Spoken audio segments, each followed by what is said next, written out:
Hey y'all, welcome to Paige's Perspective, where I help you find your inner strength to cope with life. So I've been thinking a lot lately about trust. Somewhere in life, we were taught that not trusting people is a flaw, or that we're broken, or that we're wounded. That if you don't open up quickly, you're closed off, you're bitter, you're damaged, you're unhealed. And I just don't agree with this philosophy. We weren't meant to trust everyone, okay? We were meant to trust ourselves first and let others earn access. There seems to be so much pressure to trust people quickly, and if we don't, something must be wrong with us. I've been very open with my experience on trust. I've talked about it in my meetings before. I don't trust many people, and I don't think that's a bad thing. It protects me. It allows me to observe, and it allows me to open up when I genuinely feel like it's safe to do so. Not because I'm supposed to, but because it's earned. If you look back at how humans used to live, all right, in tribes or in small communities, whatever it is, trust was built slowly and intentionally. Okay, you trusted your people, your tribe. It's not like you trusted all different people around you or all different tribes around you. You trusted your tribe. You trusted your small community of people because you knew you had each other's backs. But you were very cautious with outsiders. You didn't blindly trust those trying to come into your tribe, because if you did, they could easily take the entire tribe down. So when I hear people say, if you don't trust others, that means something is wrong with you, I just think, according to who? Okay, because from an evolutionary standpoint, that belief makes no sense. From a relational standpoint, it makes no sense. And from a lived experience standpoint, especially for the people listening to this, it makes even less sense. And I want to be really clear about something here. Being careful is not the same thing as avoiding, and being selective is not the same thing as being completely closed off, okay? I'm not saying don't trust anyone. I'm saying stop trusting everyone by default. Neutral should be the starting point.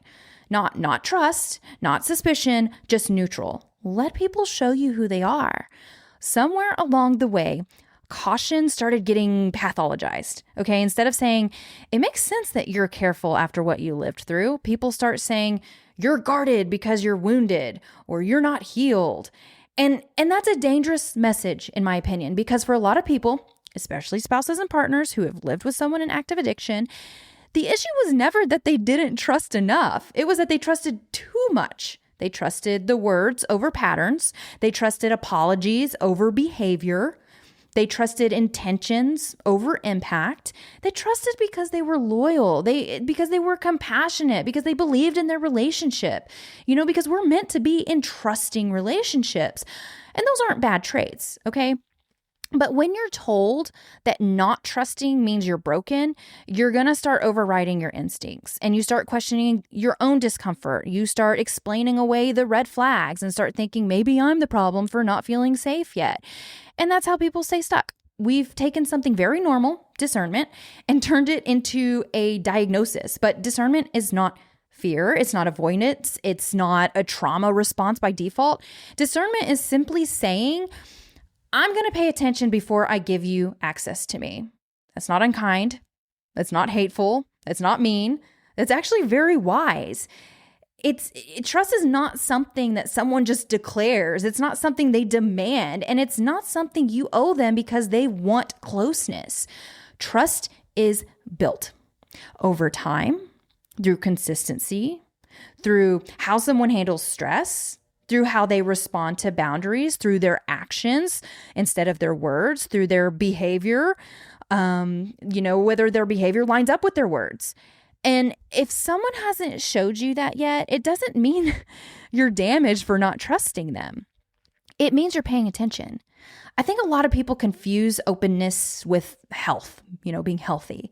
They think that healing means opening wider and wider and wider, no matter what. But sometimes healing looks like slowing down. Sometimes healing looks like saying, I don't trust this yet, and that's okay.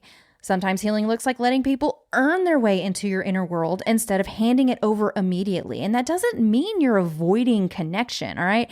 It means you're protecting yourself while you gather information.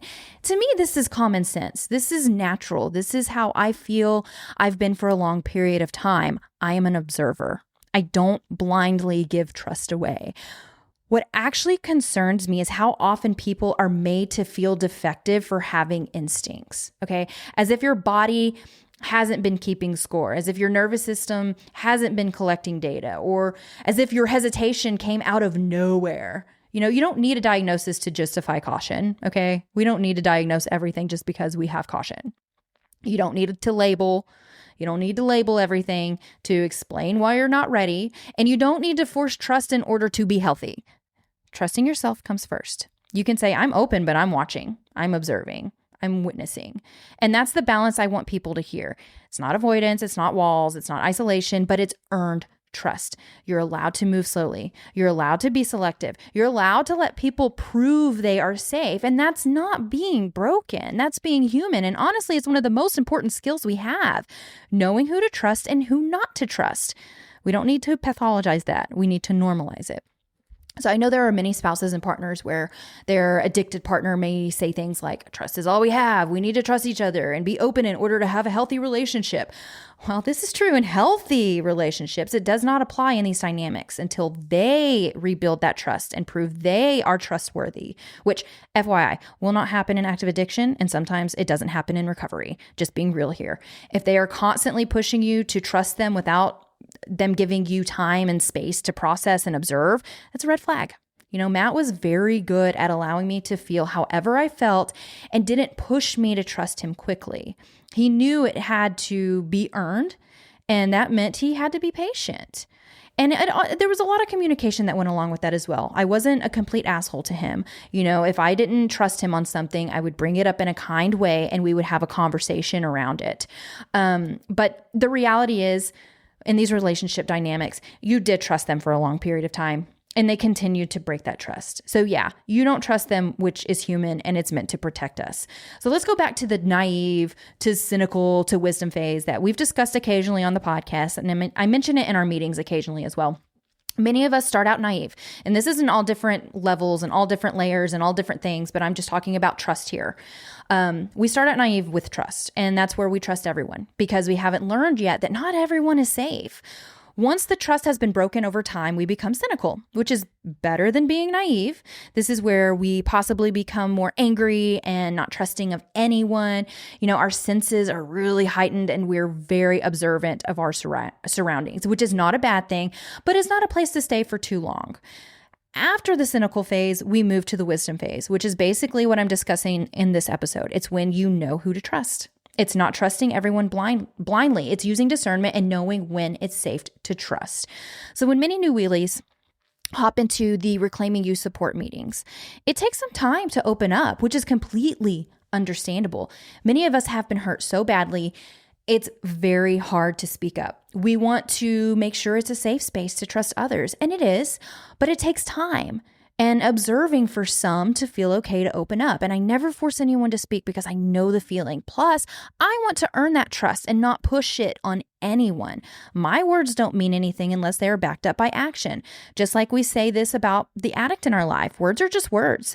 Action is what builds trust. So I allow that space. I allow them to process and to observe and to speak up whenever they feel comfortable.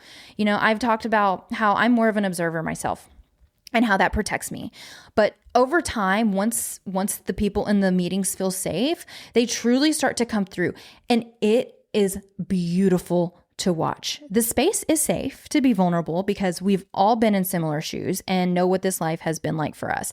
There's nothing that can shock us. We've heard it all. There's no judgment, just love, support, and healthy challenges. So if you're new here and you're like, what the hell are you talking about? What is Reclaiming You? It's an online program we designed with a licensed therapist. There are 10 modules. It's self-paced with educational videos, presentations, worksheets, exercises, and you get a weekly support meeting with those going through the program. Check out reclaiming-u.com or twfo.com for more info. And while you're at tufo.com, check out our podcast merch. We have hoodies, water bottles, beanies, stickers, recovery rocks, t-shirts, a couple of sweatshirts left, and I think that's it. If you don't want any merch, but you would like to support the show, you can do so at buymeacoffee.com/twfo. We truly appreciate you all so much and hope you have gained some tools from these podcasts. We also have a free Facebook community for our listeners.